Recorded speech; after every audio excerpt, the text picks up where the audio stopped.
you're wondering if that ATM from which you want to withdraw money or not has any cash to dispense, well, the situation being reported in different parts of the country is somewhat better. Many states are in fact saying that ATMs aren't, all of the ATMs of course aren't dry. The situation somewhat mixed. Now the bank secretary has said that the reason for this cash drying up has been the fact that what was being reported earlier as well, that the number of withdrawals is far more than those of deposits.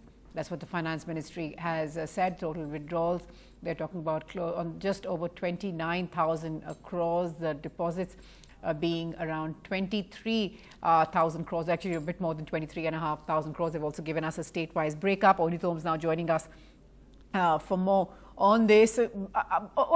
Interestingly, all the data that you're talking about is not over a period. It's over just one day. I mean, it's all for 24 hours on this one day. Why one day? What is the significance of that particular day?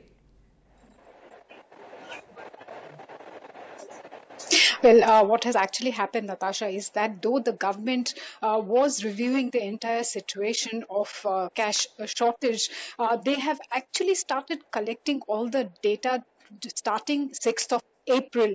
So it is just since yesterday that they had got all their machinery at work. The revenue department and every department of the finance ministry has been asked to collect all the data. The banks are now providing them with all the details of withdrawals and deposits starting April 6th. Of course, the government was not prepared to collate all the data in such a short period of time. In fact, it is only yesterday that all the actions started happening, and therefore we have the data starting 6th of April. Though what the banking secretary did say that now the entire machinery has been put to work. They will be collecting data for the past 2 to 3 months time as well. But for now, they have started collecting data from 6th of April. And the numbers that we are flashing, that we are showing on our screens, which is exclusively available with us, NDTV, is of 6th of April. And the overall, the all India data is of day before yesterday, Natasha. Right. So just one question before we let you go, which is there's just a difference of say, 200 to 300, 350 odd crores between the deposits and the withdrawals. I mean, is this unusual? Is this really enough to cause the kind of crunch that we've seen?